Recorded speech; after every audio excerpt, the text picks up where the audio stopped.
Assalamualaikum warahmatullahi wabarakatuh. Kenalkan, saya Melisa Dwi Kristianita, JKP Angkatan 7 dari SMP Kemala Bayangkari 7 Porong. Di sini saya akan membahas tentang mulai dari diri modul 1.2.A.3. Kita mulai dari trapesium usia. Nah, di sini TK usia 4 sampai 6 tahun. Kemudian usia sekolah ini dimulai dari 6 tahun sampai dengan 23 tahun, itu usia lulus kuliah.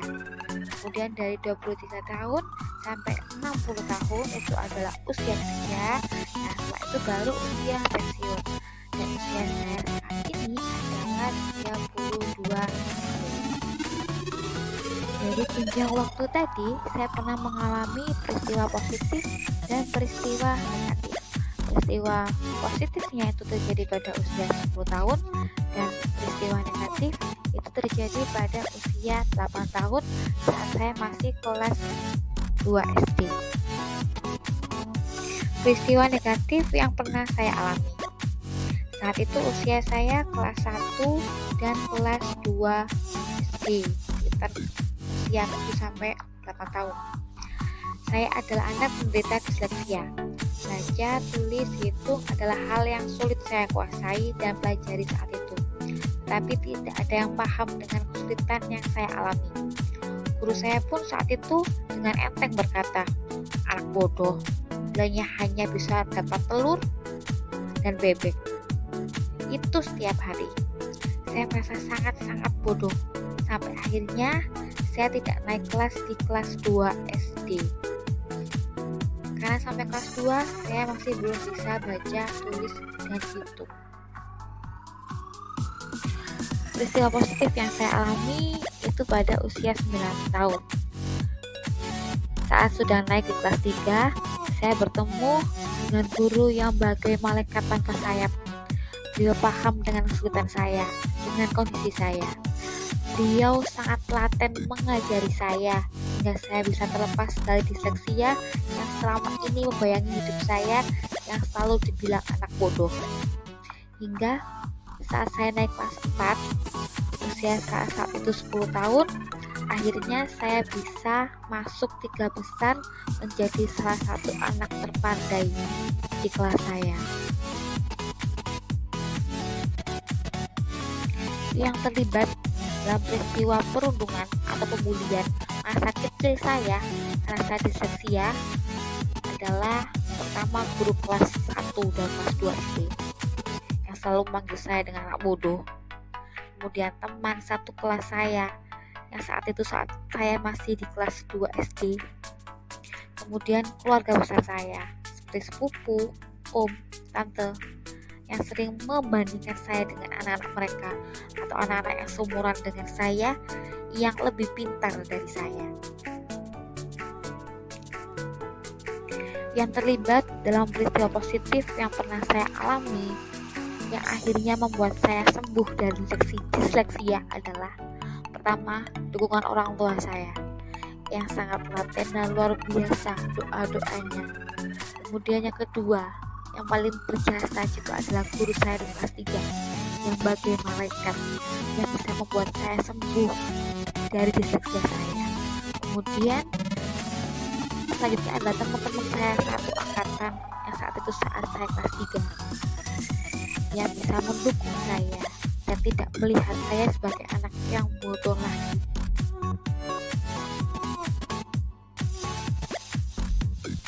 Dampak emosi yang saya rasakan hingga sekarang. Dampak emosi buruknya adalah insecure. Kadang saya merasa kalau disleksia saya masih ada. Karena kadang beberapa hal saya suka kurang nulis huruf seperti anak-anak disleksia pada umumnya. Kemudian marah. Saat ingat masa lalu, saya marah, ingat dibully, marah, ingat diperlakukan seperti itu. Kemudian yang terakhir adalah sedih. Saya suka merasa sedih saat ingat masa kecil saya yang seperti itu. Kemudian hal yang positif yang saya rasakan adalah saya bersyukur saya bisa sembuh, saya tidak sampai dewasa disleksianya dan saya bisa sembuh pada masa kecil. Selanjutnya adalah optimis, percaya diri, bahwa saya yakin dengan usaha dan doa pasti ada jalan. Yang terakhir adalah saya menjadi pribadi yang tidak mudah putus asa. Dengan masa lalu saya yang seperti itu, saya menjadi pribadi yang lebih kuat daripada kebanyakan anak-anak yang tidak punya masa lalu seperti saya.